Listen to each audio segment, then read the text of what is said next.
I don't think so, because I agree with very much of the humanist thinking, Hmm. caring about people that are diversified and making sure that everybody is taken care of. No matter what you are, you're accepted by all. This is a part of Silicon Valley, one of 10 counties in the United States where more than half the people speak non-English at home. Hmm. I mean, we have a lot of respect for people from India Uh-huh. and Korea and Japan and everywhere. Hmm. Yeah. Yeah, we've been inundated because smart people are attracted to the growing economy. I oppose the protectionist moves for just a lot of reasons that a lot of people do. Hmm. You know, yeah, some sometimes. No, I totally think we should be open.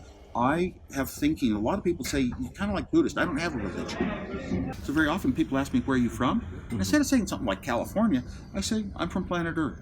I Hmm. feel all the people of the world I feel a kinship with. Yeah. And also, if somebody is bad to me, I'm good to them. A lot of principles in my life that there are core values that I managed to live with and not sacrifice ever in my life. I admire Jimmy Mulligan, an artist for Disney. Oh, he's not a tech visionary, maybe. He's an artist. I admire Yeah. anybody who does very good work. I admire a lot of the vision of Elon Musk. I Hmm. don't admire a lot of the misleading people into thinking what they're buying with his cars. Hmm.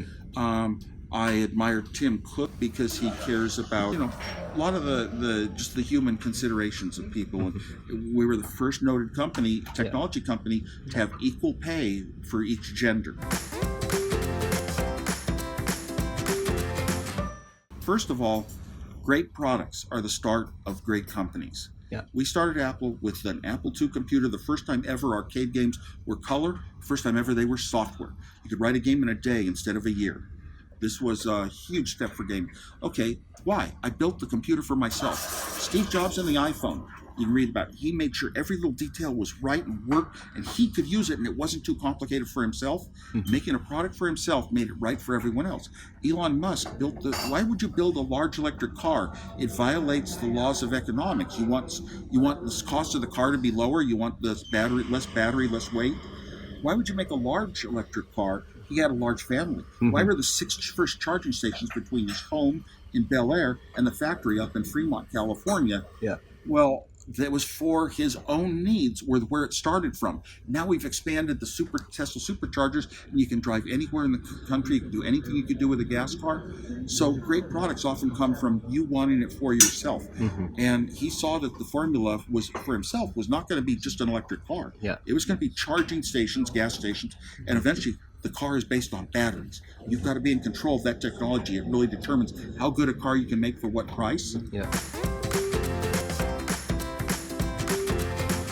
People. 250 years ago is when it started, right? Hmm. In Manchester, England. Yeah. They had factories that could make cheap clothing. Mm. And now look at all of our car factories. Of everything is kind of converted to energy used in robotics. Yeah. But it only makes things for humans. No machine sits down and says, what should I work on? Humans tell it what to work on. Hmm. No machines can just do it well for us. So we're building technology that will make life easier for us, and we can use our mind and think up ideas, but have the machines do the grunge work, Yeah. billion times faster. Where's the lack of jobs? Hmm. At least where I come from, the United States, people have jobs. And sure, over time there are like stock market crashes. There's a .com crash, and a lot of people lose jobs. They move out. San Jose lost population. At Silicon Valley, San Jose lost population. 10th largest city in the United States, one time in its history, 2003. Yeah. These things come, and they're kind of gradual, and they go up and down. And it's not like, the whole world's ruined. Now there are no more jobs than ever, until the economy fails again. Wait a minute, when I do a search with a search engine like Google, people have paid to be at the top. Yeah. I'm only going to find what people with money keep in their position of being in control, being in charge. They're using their money as power, and I'm against that. I do not like that. Apple only makes good products.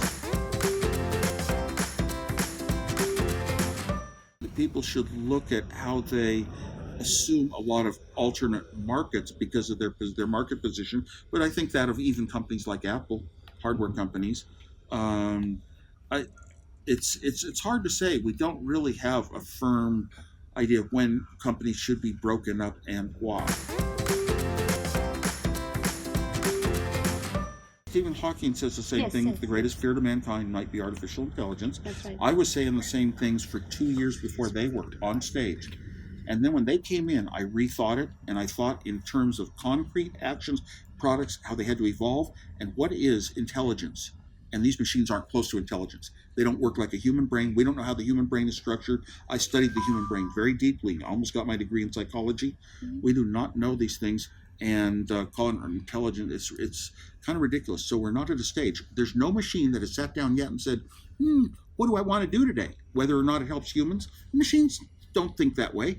They only can do things if we tell them very specifically what you should be working on. Try to play this game 1 billion times and you'll learn it better than any human. So what? That's not intelligence. That's not even more intelligence than picking up a red ball and putting it in a red box. Right. Just, So according to you, it's not really a threat right now. But what about the future generations? Well, there's this idea. We'll get to singularity, process as much information as the brain. Even though we don't know how the brain is structured, maybe we'll wind up with a machine that's conscious, that talks like you and I are talking. Maybe we will.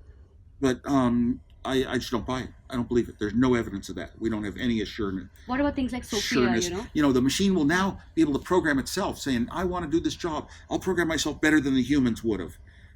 That's this whole idea. Past the singularity you can't see. Right. Well, let's get there, and yeah. So right now it's not a threat according to you. We're not even close to a machine that thinks like a human. One example I like to use is that Google can look at 80,000 pictures of dogs and tell you when it sees a picture of a dog sometimes.